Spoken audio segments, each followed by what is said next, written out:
வணக்கம். என் பையன் கொஞ்சம் பிரச்சனையாக உங்கள் இருக்கான். பேர் என்னம்மா? என் பேர் ராஜேஸ்வரி.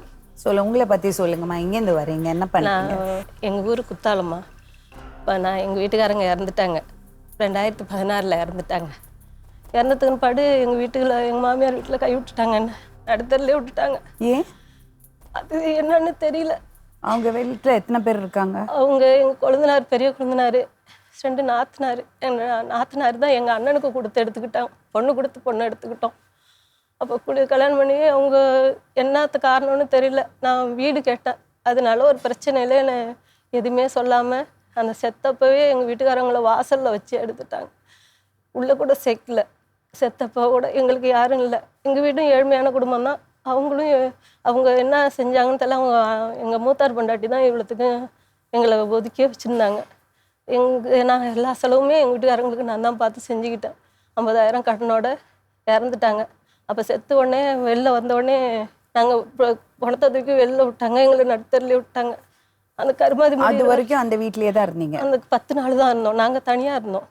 எங்களை தனியாக வச்சுட்டாங்க. அப்போவே அவங்க வீட்டில் கொஞ்சம் பிரச்சனை, கொழுந்தனார் பொண்டாட்டி கொஞ்சம் சரியில்லாத இருக்கிறாங்கன்னு சொல்லிட்டு அவங்க எங்களை ஒன்றா சேர்க்கவே இல்லை. எங்களை தனியாகவே வாடகையில் வச்சுட்டாங்க. நாங்களும் அப்படியே தான் இருந்தோம். அவங்க சொந்த வீடு கட்டிக்கிட்டு அவங்க வீட்டில் இருந்துக்கிட்டு இருந்தாங்க. அதனால் நாங்கள் தனியாகவே இருந்துக்கிட்டு இருந்தோம். எங்களை வாடகை வச்சுட்டு நாங்கள் இப்படி வேலைக்கு போகிறது. எங்கள் வீட்டுக்காரங்க நல்லா இருந்தப்போ கொஞ்சம் கொஞ்சம் நல்லா சம்பாரிச்சு அவங்க கார்பெண்டர் வேலை தான் செஞ்சு கார்பெண்டர் வேலை தான். நீங்கள் என்ன வேலை செய்யுங்க? எங்கள் வீட்டுக்காரங்க இறந்ததுக்கு படி நான் ஃபேக்ட்ரிக்கு போயிட்டு இருந்தேன். ஹோட்டலில் வேலை பார்த்துருந்தேன். அப்புறம் எனக்கு முடியலன்னு சொல்லிட்டு. ஹோட்டலில் என்ன வேலை செஞ்சீங்க? சமையல் பண்ணுற வேலை. சமையல் பண்ணுவேன்.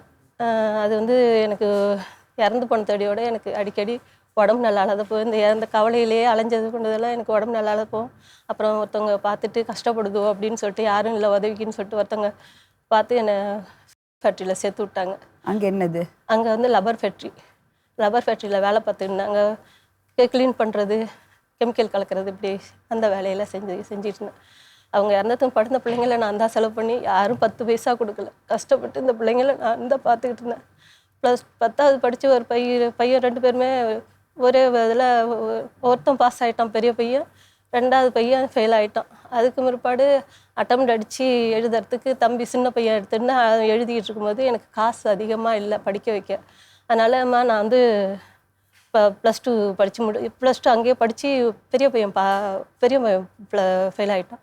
நான் காசு கொடுத்து நான் ஐடி சேர்த்து விட்றப்பா அப்படின்னு சொல்லிட்டு கொண்டு போய் சேர்க்கறதுக்கு பணம் அதிகமாக கேட்டாங்கன்னு என்னால் சேர்க்க முடியல. அதனால் நான் பார்ட் டைமுக்கு வேலைக்கு போயிட்டு நான் சேர்ந்துக்கிறேம்மா, நீ கஷ்டப்பட வேணான்னு சொல்லி எங்கள் பையன் சொன்னாப்புல. சரிப்பா அப்படின்னு சொல்லிட்டு சின்ன சின்ன வேலைக்கெல்லாம் போயிட்டு 50 ரூபா கொண்டு வரப்போ ரொம்ப கஷ்டப்பட்டுருந்தோம். சாப்பாட்டுக்கே கஷ்டம். அந்த பிள்ளைங்க 50 ரூபா கொண்டு வந்து தான் அந்த கஷ்டம் ஓடிச்சு. அந்த சூழ்நிலை நானும் வேலைக்கு போவோம், வாடகை கொடுக்கவும் இது மாதிரியே ஓடிடுச்சு. யாருமே என்னன்னு 4 வருஷம் வரைக்கும் கேட்கவே இல்லை. அப்புறமா வந்து இந்த பிள்ளைங்க ஒரு மெடிக்கலில் கொண்டு போய் சேர்த்து விட்டாங்க. ரொம்ப கஷ்டப்பட்டு. 2 பேரும் படிப்பு கண்டினியூ? 2 பேரும் படிப்பு கண்டினியூ பண்ணீங்களா? இல்லை படிச்சுட்டு வேலைக்கு போனீங்களா? 2 பேரும் படித்து முடிச்சுட்டு